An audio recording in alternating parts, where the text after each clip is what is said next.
Salam dəyərli izləyicilər. Bugün çox vacib bir mövzudan danışacağam. Toyuqlarda ağ ishal, yəni ağ nəcisli ishal. Bu problem çox vaxt cücələrdə və gənc toyuqlarda görünür və vaxtında tədbir görülməzsə nəticəsi faciəvi ola bilər, kütləvi tələfatlara əlbəttə ki səbəb ola bilər. Amma narahat olmayın, bu videoda həm səbəblərini, həm də təsirli müalicə yollarını sizlərə göstərəcəyəm. Hazırda belə deyim, sezonu olmayan bir bitki var ki, onun qabıqlarından istifadə etdikdə bu xəstəlikdən toyuqları uzaq tutmaq olar. Yəni profilaktik istifadə etdikdə. İlk olaraq gəlin baxaq, ağ ishal nədir və niyə yaranır? Bu xəstəlik adətən salmonella adlı bir bakteriya var ki, həmin bakteriya bu xəstəliyin yaranmasına səbəb olur. Xüsusilə cücələrdə bağırsaq sisteminə hücum edərək ishal yaradırlar. Bu arada həqiqətən toyuqlarımın bu yumurta mahnısı mənə biraz video çəkməyimi çətinləşdirir. Öz səsimi çox çətinliklə eşidirəm.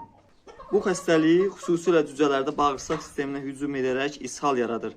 Nəticədə cücələrin quyruq hissəsi ağ, yapışqan nəcis ilə çirklənir. Tükləri bir-birinə yapışır və onlar qidalanmağı dayandırırlar. Bu, həqiqətən də onların sürətli arıqlamağına və iştahsızlaşmağına belə deyim, gətirib çıxardır və nəticədə tədricən toyuqlar iç orqanları, demək olar ki, çökür, xəstəliyin belə deyim, qurbanı olurlar və yavaş-yavaş tələf olmağa başlayırlar. Xoruzumuz burada çox diqqətlə məni dinləyir, bu Cerebris xoruzumuz. Yəqin ki, öz sürüsünə bu xəstəlikdən necə uzaq durmağın yollarını öyrədəcək. Bəs bu xəstəlik necə yayılır? Hansı səbəblərdən, nələr olanda bu xəstəlik daha yaxşı, sürətli inkişaf edir və toyuqlar, cücələr bu xəstəliyə yoluxurlar? Əsasən çirkli yem və su, yəni su qablarını tez-tez təmizləmədikdə və yaxud da ki, qaldıqları hinləri tez-tez təmizləmədikdə, rütubətli ortamlarda, rütubətli mühitlərdə bu xəstəlik daha sürətlə inkişaf edir. Əlverişsiz temperaturlarda, yəni müəyyən vaxt olur ki, yağış yağır, bu aralar biraz daha çox yağış yağdı və yer qurumamış, əgər sizlər toyuqlarınızı və yaxud da cücələrinizi çölə buraxırsınızsa, bu xəstəliyə yoluxma ehtimalları daha da çoxalır. Ona görə də bunlara çalışmaq lazımdır, müəyyən qədər diqqət etmək lazımdır. Ani bir diqqətsizlik həqiqətən də böyük bir tələfatlara gətirib çıxardar. Ümumiyyətlə bu toyuqlar incə varlıqlardır. Yəni bəzən olur ki, cücə vaxtı yanlarından bir yer keçəndə belə xəstələnmə ehtimalları artır.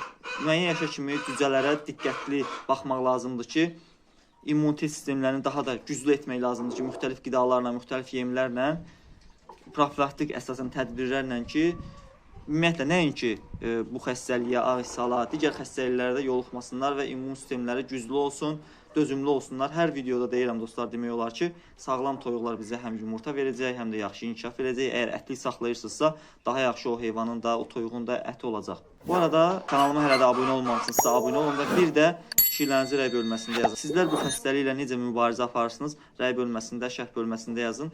Bir təbii yolda var dostlar. Birazdan kimyəvi yolunu deyəcəm sizlərə. İlk öncə təbii yolla başlamaq istəyirəm. Nar meyvəsinin qabığını qaynadırıq və onun suyunu cücələrə, toyuqlara verdiyimiz təqdirdə həqiqətən də kömək edir.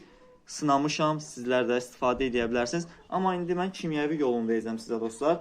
Bu dərmanı bəlkə bilənləriniz bilir, görmüsünüz. Burada biraz netləşdirim. Əsas adıdır məncə. Levomitsindir dostlar tərkibi. Rəylərdə çox suallar gəlir. Mən də levomitsini məsləhət görmüşəm sizlərə. Yəni istifadə etmişəm toyuqlara. Bu adam aptekində satılır, insanlar üçün də əsasən. Amma belə deyim, adı Darniçadır. Tərkibi molekul olaraq levomitsindir. 250 mg-dır dostlar. Profilaktik olaraq 1 litr suya 1 tabletka əlavə edirsiniz. Yəni bu xəstəlikdən istəyirsiniz ki, toyuqlarınız daha uzaq dursun. Amma xəstəliyə artıq yoluxma varsa, müəyyən müşahidələriniz varsa, artıq bu tabletkadan 2 ədəd, yəni 500 mg-a gəlib çıxır da, belə deyək. 2 ədəd əlavə edirsiniz.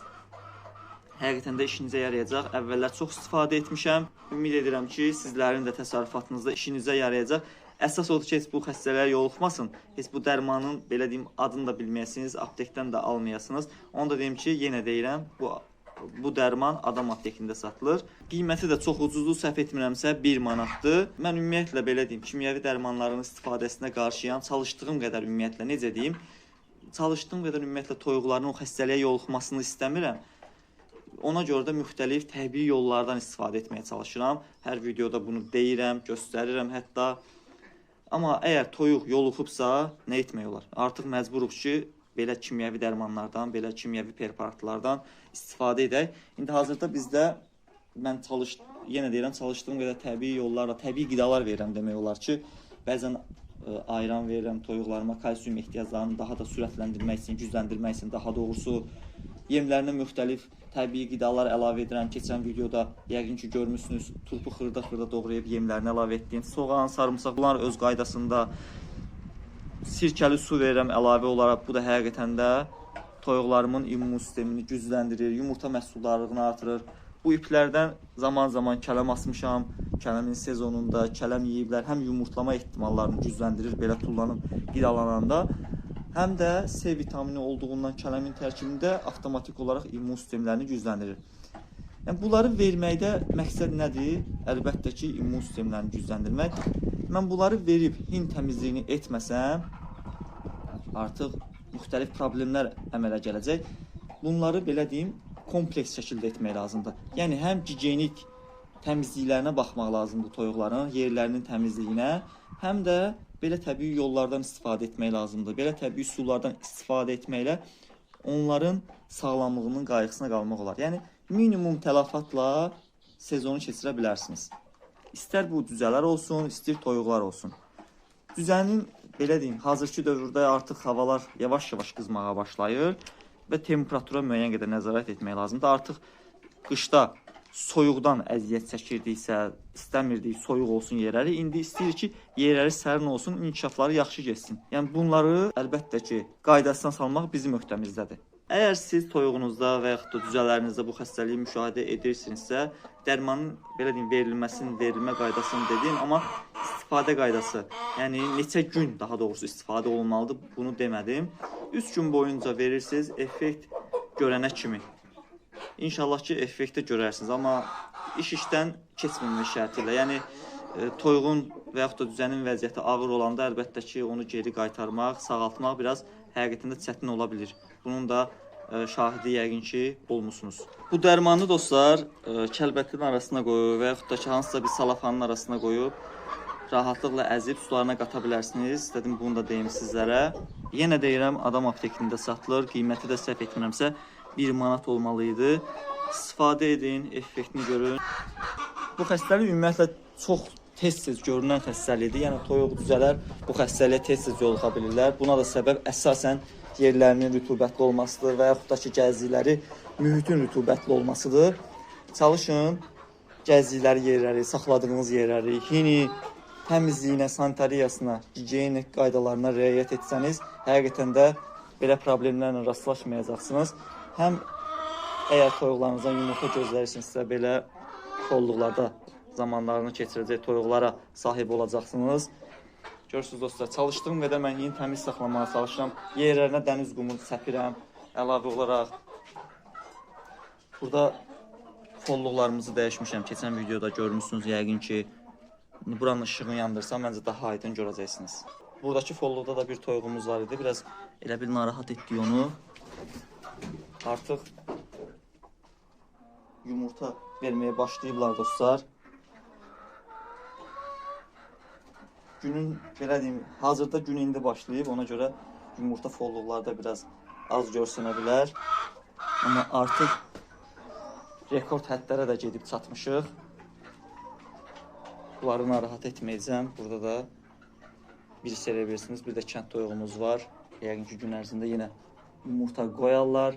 Mən altında artıq bir yumurtanı da görürsünüz. Narahat etmədən çıxaq. Və burada da bizim balaca cücələrimiz var.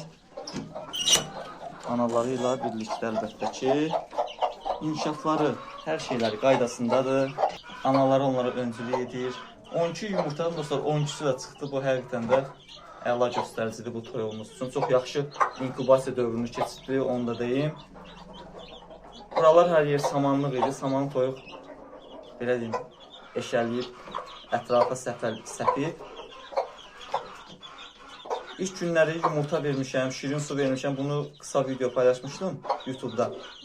Hazırda isə bir nömrəli düzə yem verirəm. Onu da yeyirlər, sevə-sevə belə deyək. Bir maşallahınızı alaram dostlar. Beləliklə bir videonun da artıq sonuna gəldik. Hər birinizə izlədiyiniz üçün təşəkkürümü bildirirəm. İnşallah yeni videolarda görüşərik. Sağ olun, salamat qalın. Allah amanında olun. Görüşənədək özünüzü qoruyun.